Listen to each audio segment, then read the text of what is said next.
উফ, বুঝলি না বৌরা, বড্ড ঠান্ডা পড়েছে এবারে। বাপ রে বাপ, তার উপর আবার বৃষ্টি হচ্ছে। কি যে ওয়েদার হয়েছে কি জানি, বৃষ্টি দুদিন ছাড়া। বাপরে বাপরে, নিম্নচাপ আর নিম্নচাপ, কেন যে এত বৃষ্টি হচ্ছে, তারপর ঠান্ডা। আমার তো একদম লেপের তলা থেকে উঠতে ইচ্ছা করছে না, মনে হচ্ছে কখন গিয়ে লেপের তলায় ঢুকবো। শুধু একটা লেপ গায়ে দিলে হয়, যেন মনে হচ্ছে আর একটা লেপ গায়ে দিই, বুঝলি। কি আর করবে বলো ঠাকুমা, ঠান্ডায় তো ঠান্ডা পড়বেই, তবেই তো ভালো লাগে। ঠান্ডায় যদি না ঠান্ডা পড়ে কত ধরনের রোগ দেখা দেয় বলো তো। সত্যি, আর তোমার বয়স হয়েছে বলে তোমার অত ঠান্ডা লাগছে, আমাদেরও ঠান্ডা অত লাগে। আর সকালবেলা ঠান্ডা লাগলেই কি হবে বলো, সেই তো উঠে কাজ করতে হয়। ঠিক বলেছো বৌমা, বড্ড ঠান্ডা পড়েছে। এই দেখো না, আমাদেরই কাণ্ড কারখানা দেখো। এই যে বুদ্ধু দাদা এমন ছবে, হ্যাঁ, আর আমার গা থেকে না লোদ তাপাটা খুলে দেবে। ওই লেপের ওপর পা তুলে দিয়েছো, আমার তো ঘুম ভেঙে যায় রাত্রির বেলা। কি যে করবো কে জানে। আবার এই দেখো, সকালবেলা উঠে আমাদের এই যে ম্যাডাম আছে, পড়তে বসতে হয়। ঠান্ডার সময় উঠে কি পড়তে বসতে ভালো লাগে? ম্যাডাম সেটা বোঝে না। ও মা গো, না গো বর্মা, আমি কিছু করি না। ওই তো লেপের উপর পা তুলে দিয়ে শুয়ে থাকে, আমাদের তিনজনের গা থেকে চাপা খুলে দেয়। আর দেখো আমার নামে কিরকম মিথ্যে কথা বলছে, নিজের দোষটা আমার ঘাড়ে চাপিয়ে দিচ্ছে। কি যে বদমাইশ ছেলে না, তোমাকে কি বলবো। হ্যাঁ গো বম্মা, গুড্ডু তো ঠিকই বলেছে, আমরা কিচ্ছু করি না, গুড্ডুও কিচ্ছু করে না, রিকি লেপের ওপর পা তুলে শুয়ে থাকে। তোরা পুরো তোর পিসি আর কাকাদের মতো। তোর পিসিরা আর কাকারা যখন শুতো একসঙ্গে ছোটবেলায়, ওরা ওই রকম করতো, আর আমার কাছে ওরা রকম ভাবেই নালিশ করতো। তোর ছোট কাকুটা হচ্ছে খুব বদমাইশ, লেপের উপর উঠে শুয়ে থাকতো, আর সবার গা থেকে লেপটা খুলে যেত। আর তারপরে সকালবেলা উঠে ওদের নালিশ শুনতে শুনতে আমার জীবন যেত। মা, আপনার নাতি নাতনির কথা এখনো মনে আছে? ও সত্যি, ওরা ওই রকম করতো। আমার নাতি নাতনিরা যখন এখন যেমন করছে, তখন ওরা ওই রকম করতো। আপনার তো একদম নালিশ শুনতে শুনতে জীবন যেত। উফ ঠাকুমা, এবার কথা বন্ধ করো তো। এই তোমার নাতিরা কখন বাইরে একটু খেলতে বেরোলো, এই ঠান্ডার সময় অফিস থেকে এসে আবার এই ক্লাবে কি করতে যাওয়া বাবু। তাড়াতাড়ি খেয়ে দিলে এর মধ্যে ঢুকতে পারলে হলো, তা নয়। যাকে চলো তো আমরা খেয়ে নি, ওরা এলে তারপর খেতে দিয়ে শুতে চলে যাবো। চলো চলো ঠাকুমা, এই বাচ্চাগুলো চল। এই বুদ্ধু দাদা শোন, এই যে লেপের মধ্যে ছুটছি না, একদম যেন বাজে কাম্য করি না, বন্ধ বন্ধ চলবে, তাহলে আর শুতে পারবো না, বুঝেছি? চুপচাপ শুয়ে পড়, চুপচাপ করি না যেন। এই জন্যই তো মাকে বলেছিলাম রিঙ্কি দিদিকে আর আমাকে আলাদা লেপ দাও, তা না এই এক লেপের মধ্যে শোয়া। তোরা দুজনে যদি কোনো কুকর্ম করিস না, একদম টিকতে পারা যাবে না।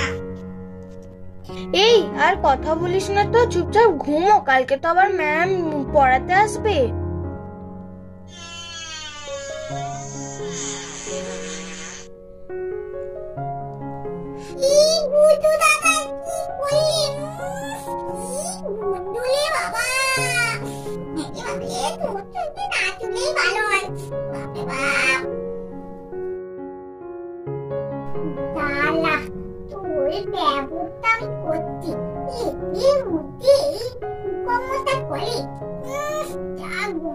ছুটেই পারা যাচ্ছে না, দাঁড়া তোরা আজকে আমি একটা ব্যবস্থা করবই।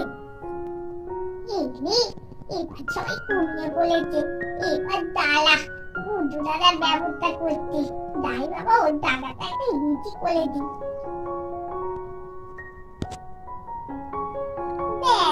হয়ে গেছে, এবার বাবা কে শুয়ে পড়ি। বাবা, আমার জামাটা তো ঠান্ডা ঠান্ডা লাগছে কেন? একে ঠান্ডা, তার উপরে ঠান্ডা ঠান্ডা লাগছে, গাতে থেকে চাপা খুলে কাঁধে থেকে তো চাপাটা খুলে নি, কি ব্যাপার? আরে আমার লেপের উপরটাই কেন ভিজে? মা, কোত্থেকে জল এলো?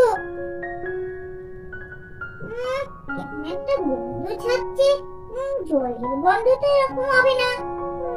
কি জানি কি ব্যাপার। এই রিঙ্কি দিদি, ওনারি বাবা। কি হয়েছে রে গুড্ডু, এত রাত্রিবেলা ডাকছিস কেন? দেখ না রিঙ্কি দিদি, আমার এই লেপের উপরে কি এরকম পিসির মতন ভিজে, পিসির যেমন গন্ধ ছাড়েছে এইরকম গন্ধ ছাড়ছে। কি হলো বলতো? কি ব্যাপার রে, তোরা সব ভোরবেলায় উঠে পড়েছিস? এত ভোরে তো তোরা উঠিস না, কি হয়েছে? আবার বাইরে থেকে তোদের কথাবার্তাও শুনতে পেলাম বলেই তো ভেতরে এসে এসে দেখতে এলাম কি হলো আবার। হ্যাঁ রে গুড্ডু, তোর লেপের কাছটাই যেন ভিজে ভিজে লাগছে। ঠিক করে ফেলেছিস নাকি? এ বাবা, এত বড় ছেলে, কি ব্যাপার রে? ছি ছি ছি, কি লোকে বলবে রে?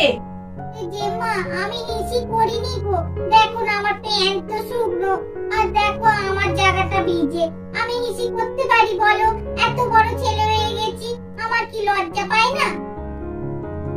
ও তাই তো, ঠিকই তো, তোর প্যান্ট তো শুকনো দেখছি।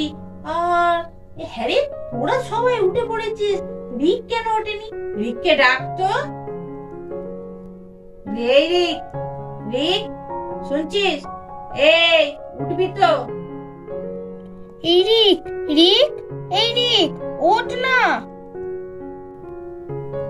আরে বাবা, উফ, তোরা যা বিরক্ত করিস না।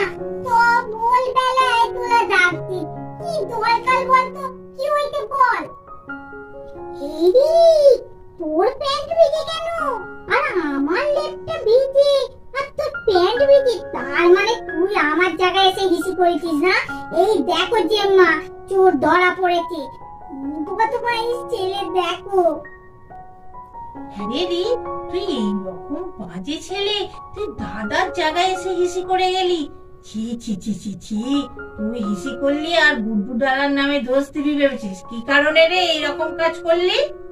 আরে বলো না মা, গুড্ডু দাদা কালকে যখন ছুলাম রাত্রির বেলা, আর লেপের মধ্যে কি বলবো, তা একটা ঝাঁঝালো গন্ধ ছেড়েছিল গো মা।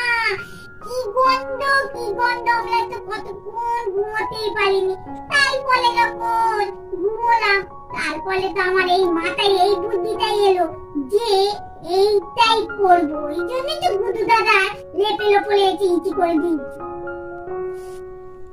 তা তো তুই করলি, কিন্তু এই যে তুই হিসি করে দিলি, এবার তো এরা সবাই তোর বন্ধুদের বলবে গিয়ে যে রিক আমার লেপের উপরে এসে হিসি করে দিয়েছে। গুড্ডু দাদা গিয়ে বলবে, সবাই জানতে পেরে যাবে তুই বিছানায় হিসি করেছিস।